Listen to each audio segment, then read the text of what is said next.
Saya Nuraila Hasbi. Pada kesempatan kali ini saya akan menjelaskan tes dalam psikologi klinis dan psikologi kesehatan.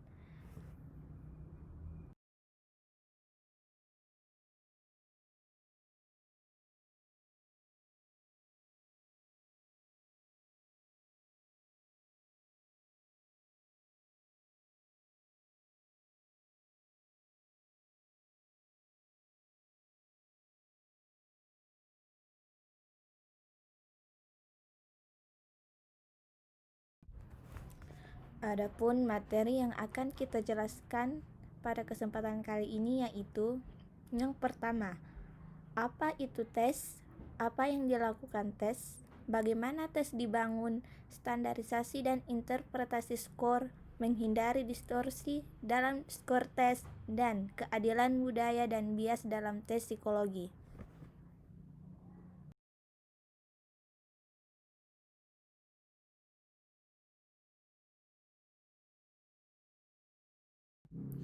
Adapun materi yang pertama yaitu apa itu tes. Nah, di sini saya akan jelaskan. Tes adalah prosedur sistematis untuk mengamati dan menggambarkan perilaku seseorang dalam situasi standar. Menurut Cronbach tahun 1970, tes menyajikan serangkaian rangsangan yang direncanakan berupa pertanyaan faktual, noda tinta atau tes Rorschach atau pernyataan benar salah, dan meminta klien untuk merespon dengan cara tertentu. Adapun materi selanjutnya yaitu apa yang dilakukan tes. Nah, di sini tes dapat dikelompokkan ke dalam 3 kategori umum berdasarkan apa yang ingin mereka ukur. Nah, adapun yang pertama yaitu kemampuan intelektual atau kognitif, yang kedua sikap, minat, preferensi, dan nilai-nilai, dan yang ketiga karakteristik atau kepribadian. Tes yang paling umum digunakan oleh psikologis klinis di Amerika Serikat dan di tempat lain adalah tes fungsi intelektual dan kepribadian. Materi selanjutnya yaitu bagaimana tes dibangun. Psikolog biasanya membangun tes mereka menggunakan pendekatan analitik atau empiris, meskipun sering mereka menggunakan pendekatan sistem sekuensial, yaitu menggabungkan keduanya. Psikolog menggunakan pendekatan analitik, kadang-kadang disebut pendekatan rasional, mulai dengan bertanya, apa kualitas yang ingin saya ukur dan bagaimana saya mendefinisikan kualitas-kualitas ini? Mereka kemudian membangun tes dengan membuat item yang menjawab pertanyaan-pertanyaan ini. Materi selanjutnya yaitu standarisasi dan interpretasi skor. Nah, angka-angka yang berasal dari sampel standarisasi rata-rata, varians, persentase, dan sebagainya disebut norma. Ini adalah tolak ukur yang memungkinkan interpretasi yang berarti dari kinerja tes. Untuk mengilustrasikan, anggaplah bahwa Ami yang berusia 8 tahun mendapatkan 14 dari 23 item yang benar pada tes memori. Apakah itu skor tinggi? Skor rendah? Untuk mengetahui jawabannya, kita harus membandingkan skor Ami dengan sampel besar skor dari orang-orang yang memiliki usia yang sama dengannya. Jika 1000 anak berusia 8 tahun awalnya mengikuti tes dan hanya 8% teratas yang bisa mendapatkan 14 atau lebih jawaban yang benar, kita akan tahu bahwa skor Ami adalah yang tinggi, di persentil ke-92 tepatnya. Dalam contoh ini, 1000 anak yang mengikuti tes memberikan sampel standarisasi untuk tes. Skor yang diperoleh dari sampel ini menjadi standar yang dapat dibandingkan dengan skor selanjutnya. Skor mereka memberikan kerangka interpretif utama untuk semua skor individu pada tes. Materi selanjutnya yaitu menghindari distorsi dalam skor tes. Mereka yang memberikan tes dapat mengurangi distorsi dengan pertama, menjelaskan dengan jelas tujuan tes dan menjawab pertanyaan apapun yang dimiliki klien, sehingga meningkatkan hubungan dan motivasi klien. Kedua, memperhatikan dengan cermat keadaan di mana pengujian berlangsung sehingga kondisi dasarnya sama untuk setiap klien. Ketiga, mencatat dan melaporkan, misalnya ke sumber rujukan, keadaan apapun dalam pengujian yang dapat membahayakan validitas hasil pengujian. Materi selanjutnya yaitu keadilan budaya dan bias dalam tes psikologi. Seperti yang ditunjukkan oleh Domino tahun 2006, bias terkait tes dapat dihasilkan dari faktor-faktor yang terjadi sebelum tes, seperti ketika kelompok budaya dan etnis tertentu dirugikan oleh diskriminasi, pendidikan berkualitas rendah, kemiskinan, penggambaran stereotip, model peran yang buruk, dan sejenisnya. Bias juga dapat terjadi selama tes itu sendiri, seperti ketika misalnya konsep atau kosakata yang digunakan pada tes lebih akrab bagi klien dari beberapa latar belakang budaya daripada yang lain.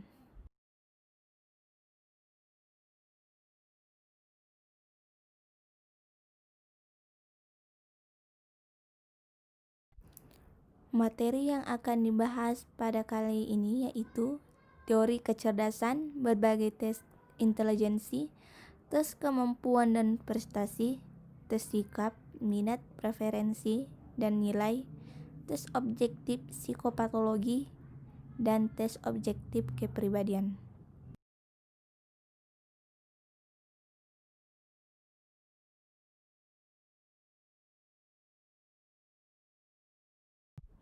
Materi yang pertama yaitu teori kecerdasan.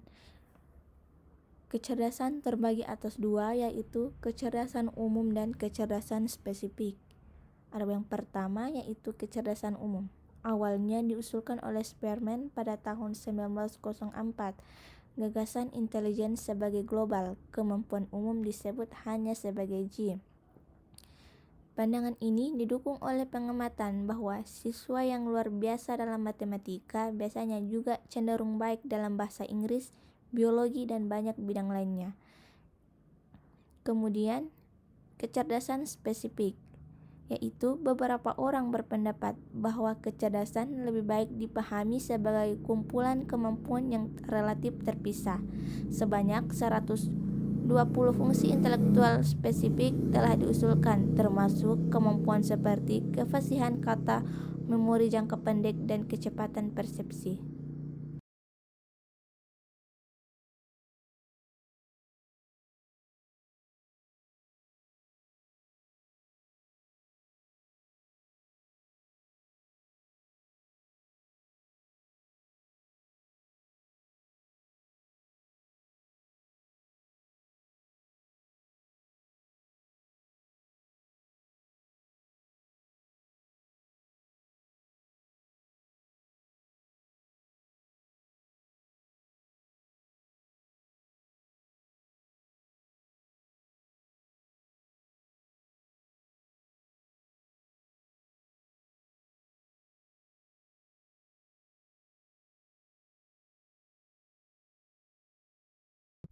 Skala Binet, bentuk awal pada tahun 1905 dari tes Binet terdiri dari 30 pertanyaan dan tugas, termasuk hal-hal seperti membuka buku Spearman, mengikuti objek bergerak dengan mata, mengulangi angka atau kalimat dari ingatan, dan mengenali objek yang akrab. Tes ini juga mampu membedakan antara sampel anak-anak yang berbakat, cacat intelektual, dan gangguan belajar. Skala Wechsler. Pada tahun 1930-an, David Wechsler, kepala psikolog di Rumah Sakit Bellevue di New York, mulai mengembangkan tes kecerdasan khusus untuk orang dewasa. Hasil dari usahanya, Skala Intelijen Wechsler-Bellevue atau WB diterbitkan pada tahun 1939. Skala Wechsler terdiri atas beberapa bagian, yaitu yang pertama, skala kecerdasan orang dewasa atau disebut dengan WAIS. Yang kedua yaitu skala kecerdasan Wechsler untuk anak-anak, WISC, dan Wechsler Preschool, dan skala kecerdasan primer, WPPSI. Untuk skala kecerdasan orang dewasa, pertama kalinya direvisi pada tahun 1955 dan direvisi pada tahun 1981. Untuk skala kecerdasan anak-anak dirancang untuk usia 5-15 tahun dan memiliki 12 subtes. Kaufman Assessment Battery for Children. Kaufman Assessment Battery for Children pada tahun 1983 cocok untuk anak-anak usia 3 hingga 18 tahun. Tes ini sekarang dalam edisi kedua. Tes ini didasarkan pada penelitian dan teori dalam psikologi kognitif dan neuropsikologi. Ini mendefinisikan kecerdasan sebagai kemampuan untuk memecahkan masalah baru dan juga memperoleh pengetahuan tentang fakta.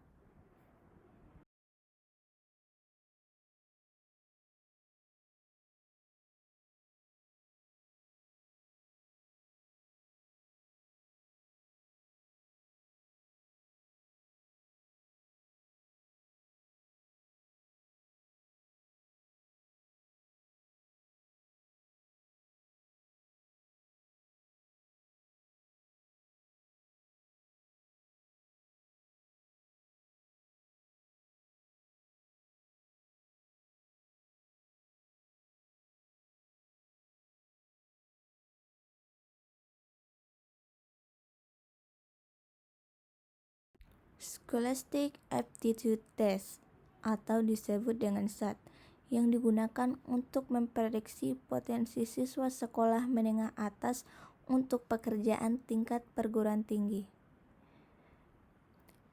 Wide Range Achievement Test WRAT-3 adalah contoh terkenal lainnya menurut Wilkinson tahun 1993.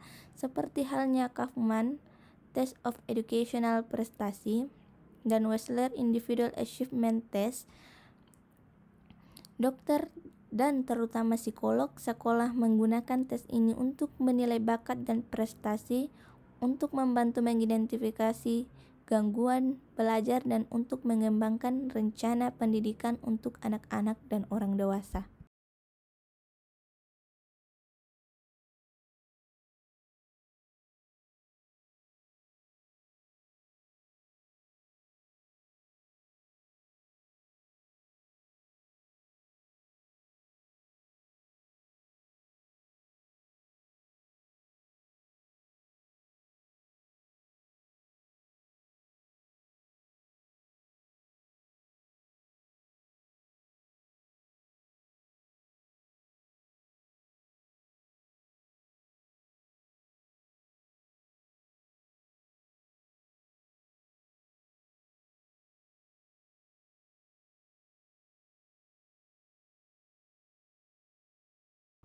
Self-Directed Inventarisasi Minat, Survei Minat dan Keterampilan Campbell, dan Survei Minat Kerja Kudar.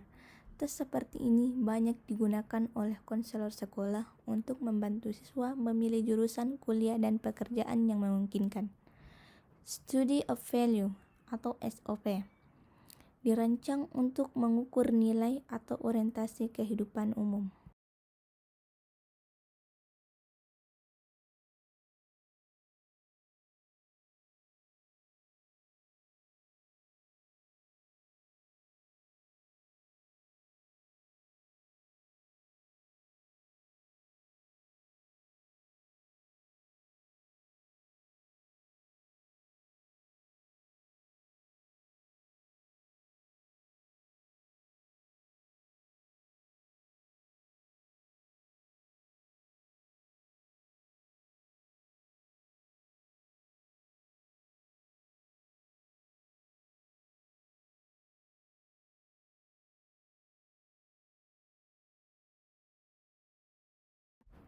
Minnesota Multiphasic Personality Inventory.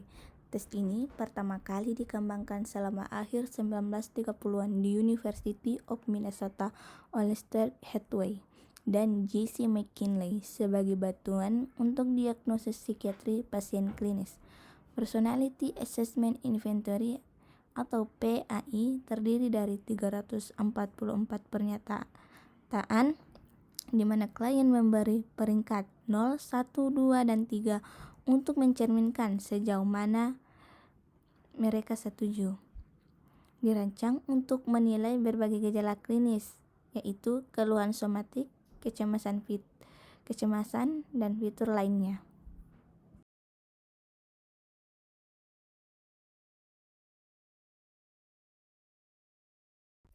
Back Depression Inventory dengan item 21, back relatif mudah dikelola. Klien memberi peringkat pada skala 0 hingga 3 tingkat sejauh mana setup item menggambarkannya. Tes ini menghasilkan skor yang dikelompokkan dari sedikit atau tidak ada depresi, yaitu 13 ke bawah, hingga depresi berat, yaitu skor 29 ke atas.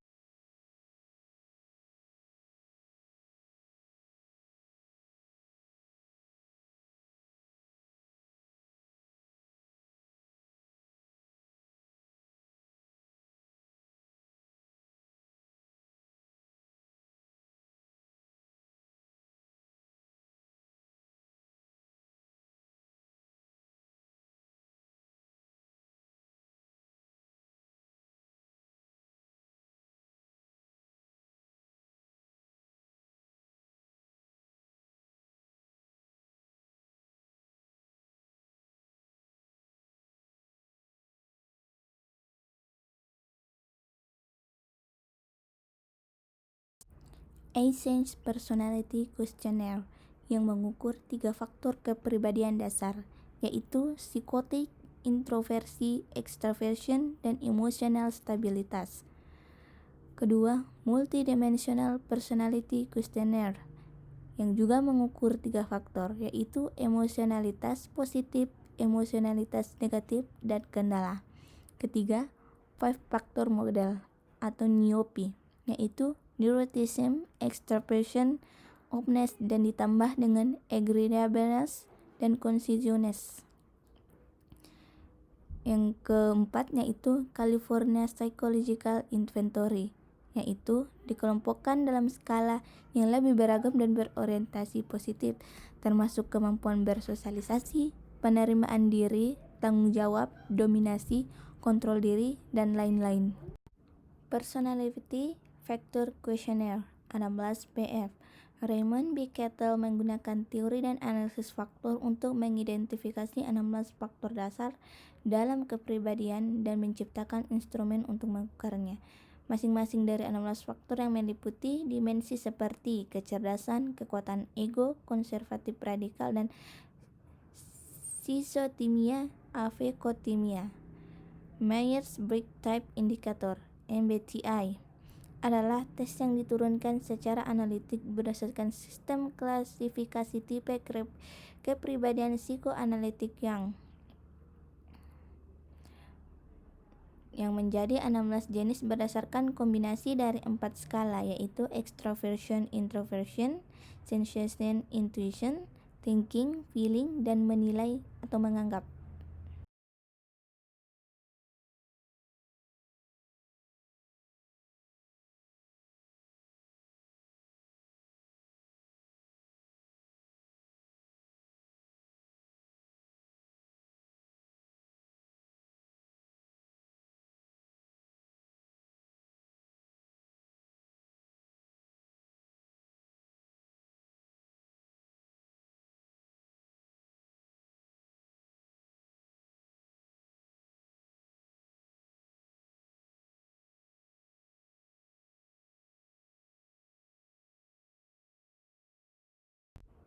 Uji Inkblut-Rorschach. Uji Rorschach yaitu satu set 10 titik tinta berwarna hitam putih yang dibuat oleh psikiater Swiss Hermann Rorschach antara tahun 1911 dan 1921. Tes apersepsi tematik atau TAT dirancang pada tahun 1935 oleh Christiana de Morgan dan Henry Murray di Harvard Psychological Clinic. Didasarkan pada hipotesis proyektif dan asumsi bahwa dalam menceritakan sebuah cerita, kebutuhan dan konflik klien akan tercermin dalam satu karakter cerita, terdiri dari 31 kartu. Studi frustasi gambar Rosenzweig, mirip dengan TAT, menyajikan 24 kartu yang menunjukkan satu orang membuat orang lain frustasi dengan cara tertentu. Kartu tes apersepsi anak atau CAT menggambarkan karakter binatang daripada manusia, menunjukkan anak-anak berinteraksi dengan orang dewasa dan anak-anak lainnya. Berikutnya, Rotor Incomplete Sentence Blank, berisi 40 batang kalimat yang tidak lengkap. Draw a Percentage atau DAP dan Host 3% Test HTP. Gambar klien berfungsi sebagai dasar untuk kesimpulan dokter tentang berbagai aspek kepribadian klien dan juga sebagai dasar untuk diskusi selama wawancara.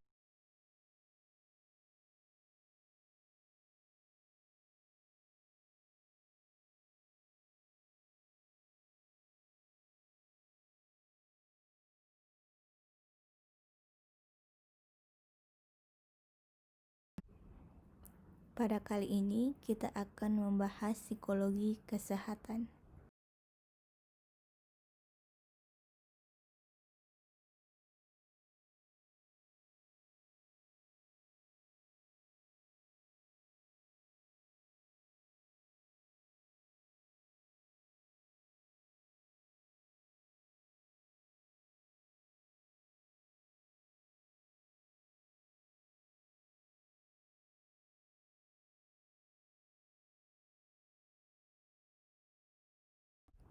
Psikologi kesehatan adalah spesialisasi yang ditujukan untuk mempelajari pengaruh psikologis, perilaku, dan sosial pada kesehatan, penyakit, dan mengatasi masalah kesehatan.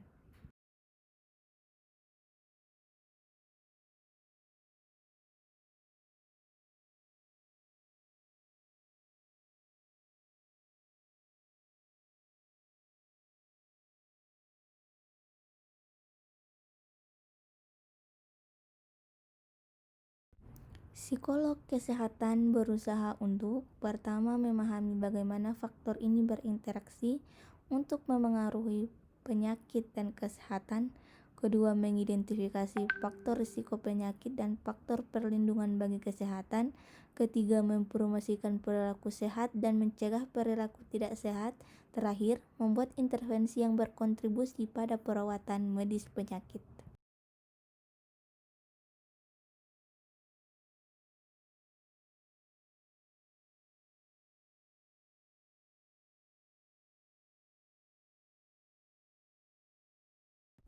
Stres dan sistem saraf. Reaksi fisiologis terhadap stres meliputi pola respon di sistem saraf pusat dan otonom. Sistem saraf otonom sangat penting karena ini adalah sistem yang biasanya beroperasi untuk menyeimbangkan energi dan kebutuhan terkait tubuh. Jadi, dengan demikian, stres dan sistem saraf saling berkaitan dan saling mempengaruhi satu sama lain.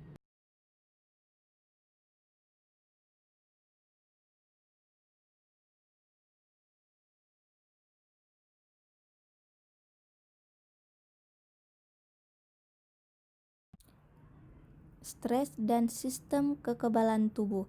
Jika stres terus berlanjut, maka akan diikuti oleh tahap resistensi di mana upaya biokimia yang kurang dramatis dan tetapi lebih berkelanjutan untuk mengatasi stres dapat memiliki konsekuensi yang berbahaya. Misalnya, pelepasan hormon stres yang berkepanjangan dapat menciptakan tekanan darah tinggi kronis, merusak jaringan otot, dan menghambat kemampuan tubuh untuk pulih. Aspek perkembangan dari paparan untuk stresor. Kesehatan dapat dipengaruhi tidak hanya oleh jenis dan durasi stresor, tetapi juga ketika stresor tersebut dialami. Misalnya, stresor yang terjadi sangat awal dalam kehidupan dapat memiliki efek pada kesehatan psikologis dan fisik yang bergema sepanjang rentang kehidupan. Jadi, mengalami tekanan kemiskinan, trauma, atau kesulitan lain selama masa kanak-kanak dikaitkan dengan peningkatan risiko penyakit jantung, radang sendi, kanker tertentu, dan masalah kesehatan lainnya di masa dewasa.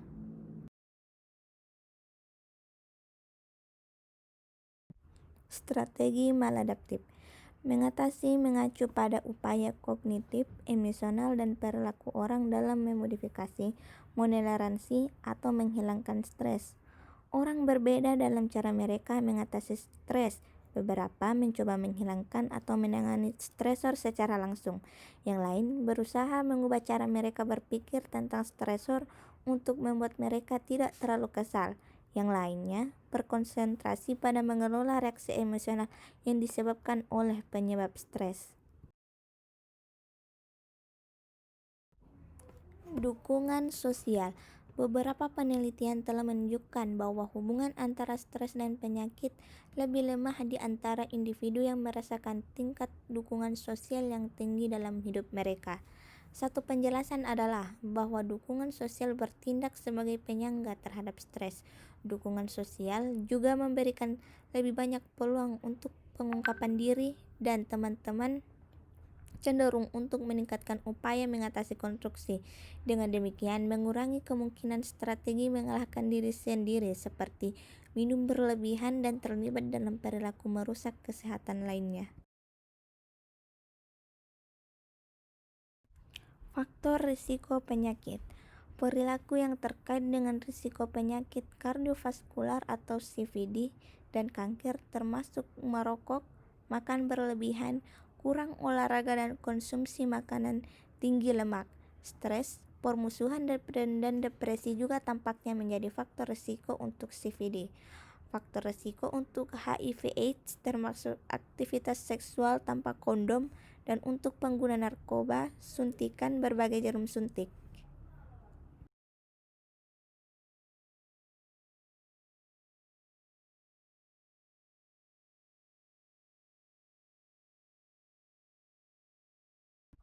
Program pencegahan penyakit dalam psikologi kesehatan berupa mengurangi faktor risiko penyakit kardiovaskular, nyeri kronis, kanker, AIDS, dan penyakit lainnya dengan bekerja sama dengan individu, kelompok, dan seluruh komunitas untuk mengubah perilaku berisiko kesehatan.